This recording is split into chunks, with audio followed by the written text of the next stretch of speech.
How to be more aware. Practice awareness. Practice mindfulness moment to moment. By becoming more aware, one becomes more aware. By practice mindfulness, slowly and slowly you become more and more aware. Buddha used to emphasize on mindfulness. Normally we do things mechanically. We do not know why is our hand raising. It happened once Buddha was passing through the town, and when Buddha passed through the town, he had a sermon. So the king of the time came to visit him. Normally kings and people like these, they expect to get a kingly welcome, that the master will get up and welcome the king, but it did not happen. When the king came in, Buddha was already in the sermon, so there was no one to welcome the king. He did not like this. Normally whenever any king or the minister is coming, or someone of that importance comes, there are people to welcome him, and then he is escorted to a special seat. This nourishes the ego of such people. Nothing like this Buddha did, and the king was upset with it. So he could not say anything to Buddha because he was the master Tathagata. And as he sat down, his big toe was shaking vigorously out of the situation where he was not given the proper recognition. Buddha said, "Why is your big toe shaking?" King got an opportunity to say, he said, "That does not matter, you continue your talk." This is a situation of unconsciousness. He is not aware why is this happening. Number of times you see people sitting down, the restlessness within reflects through the body posture. You are sitting down and nobody is paying attention to you. You are turning and twisting. Sometimes your shoulder is vigorously moving up and down or backward and forward. You are not aware of it. In order to be more aware, you have to practice this when you are sitting silently in meditation. You are sitting, you are watching if there is any movement in the body. The eyes has become fixed. The body postures, the hands, the feet are not moving. What is the point of the movement of this? If there is a disturbance within, the body cannot be still. So what is important? You try to be aware of the movements of the body. Watch the body just as you are watching the others and their bodily movements. In the same way, become mindful of his own. Someone asked once Buddha, "What do you do? What is your religion? Are you a philosopher or thinker?" When someone asks a question and he feels that he is very intelligent, he asks the questions one after the other until all that he had to say is said and nothing more remains within. Buddha said, "I am the physician." The man then asked, "What do you do?" Buddha said, "I eat, I drink, I walk, I sleep." The man replied, "That is what we all do." Buddha replied, "How many of us are aware of what they do?" The similar question when was asked Hazrat Ubaidullah Ihrar Razillah Ta'ala, the Naqshbandi Sheikh, his reply was same. The outer appearance of Buddha, the enlightened ones, the masters may differ.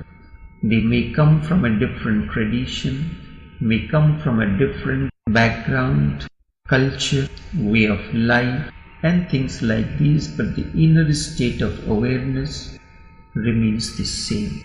There is no other way.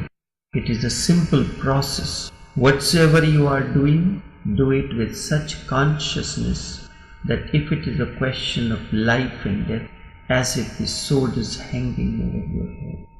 When you raise your hand, when you move your foot to walk, when you lift pick up the morsel in your hand and it goes into your mouth, be aware of it. We eat food mechanically. Do you know how do we eat? We have a platter in front of us full of food. We have a morsel in our mouth and the next one in the hand waiting for the one in the mouth to finish and the next one to go. People, instead of chewing food properly, they just swallow. Out of anger, you cannot chew food properly because chewing and expression of anger are related. Whenever someone is angry, he grinds his teeth. That is coming from lives and lives, and we want to do the meditation and do this and that, and we forget the basic thing. In order to combat anger, the simplest way is to chew. And in some of the anger management centers, people are asked to sit down and do the acting of chewing. There is an ancient story in India. A great sage sent his chief disciple to the court of the King Janak of that time. King Janak, according to the Hindu scripture Ramayana, is the father of Sita. He sent him to the court of King Janak to learn something which was missing in the young man. The young man said, "If you cannot teach me, how can this man Janak, who is the king, can teach me? You are a great sage and he is only a king. What does he know about meditation and awareness?" But the master insisted that you have to go to the king. The sage said, "You simply follow my instructions, go to him, bow down to him. Don't be egoistic thinking that you are a seeker and he is an ordinary householder. He lives in the world, he is worldly, and you are spiritual. Forget all about it. I am sending you to him to learn something. So for this moment, he is your master, and I know I have tried here, but you cannot understand because you need a different context to understand it. And the court of Janak and his palace will give you the right context. You simply go, bow down to him. For these few days, he will represent me." Very reluctantly, the young man went. He was a Brahmin of high caste. And what was his Janak? He was rich. He had a great kingdom. But what could he teach a Brahmin? There is evil. Brahmins always think that they can teach people. And Janak was not even a Brahmin, he was a Kshatriya, belonged to the warrior clan. They are thought to be second to Brahmin. The Brahmins are the first, the foremost and the highest caste. To bow down to this man, this has never been done. A Brahmin bowing down to a Kshatriya warrior is against the Indian mind. But the master has said, it's so, it had to be done. Reluctantly he went. And reluctantly he bowed down, and when he bowed down, he was feeling very angry within. So the bowing did not happen really. He was very angry with his master, so he reluctantly bowed down. He had to bow down to Janak was so ugly in his eyes, and master insisted on him to do so. He was very angry. A beautiful woman was dancing in the court, and people were drinking wine, and Janak was sitting in this group. The young man had such condemnation, but still he bowed down. Janak laughed and said, "You need not bow down to me when you are carrying such condemnation in you. And don't be prejudiced before you have experienced me. Your master knows me well. That is why he has sent you here. He has sent you to learn something. But this is not the way to learn. In order to learn, you have to have the respect for the person with whom you are learning. And you have to be aware that the ways and means of the masters are unique." The young man said, "I don't care. He has sent me, I have come. But by the morning I will go back because I cannot see that I can learn anything here. In fact, if I learn anything from you, my whole life will be wasted. I have not come to learn drinking wine and seeing a beautiful woman dance and all this indulgence. Janaka still smiled and said, "You can go in the morning, but since you have come and you are so tired, at least rest for the night, and in the morning you can go. The night may become the context of learning for which your master has sent you here."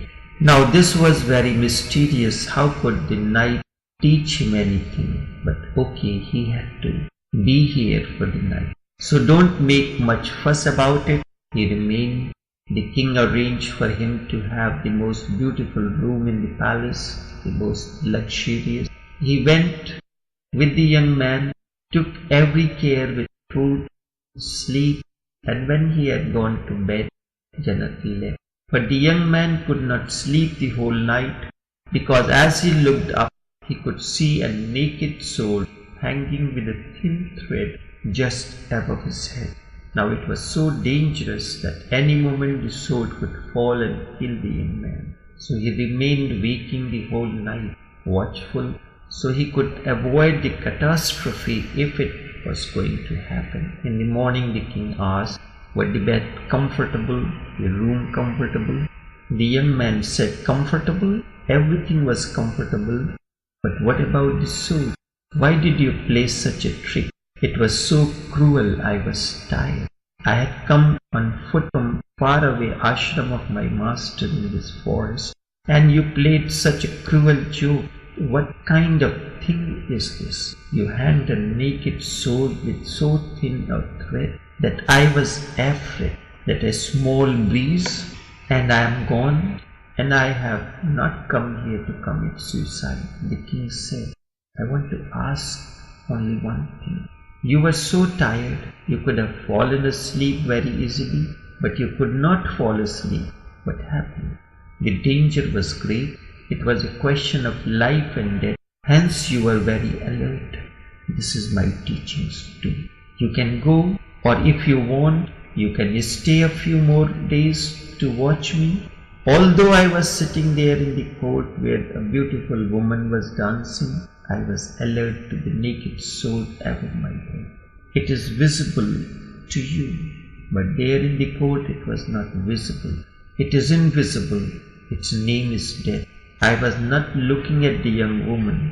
Just as you could not enjoy the luxury of the room, I was not drinking wine. I was just aware of death which could come any moment. I am constantly aware of death. Hence I live in the palace, and yet I am a hermit.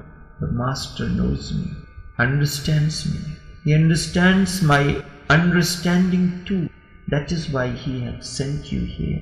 If you live here for a few days, you can watch on your own. You asked me how to become more aware of the precarious nature of life. That can happen any moment. Next moment, it may knock on your door. You can remain unaware if you think you are going to live forever. How can you live unaware if death is always close by? Impossible. Life is momentary. It is like a soap bubble, just a pinprick, and it is gone forever. How can you remain unaware then? Bring awareness to every act that you do. Walking on the road, walk fully alert. Eating, eat with awareness. Whatsoever you are doing, don't let past and future interfere. You lose the awareness because you immediately go into the past or in the projections of the future, and in that very moment you lose to be now and here. Be in the present. That is what awareness is all about.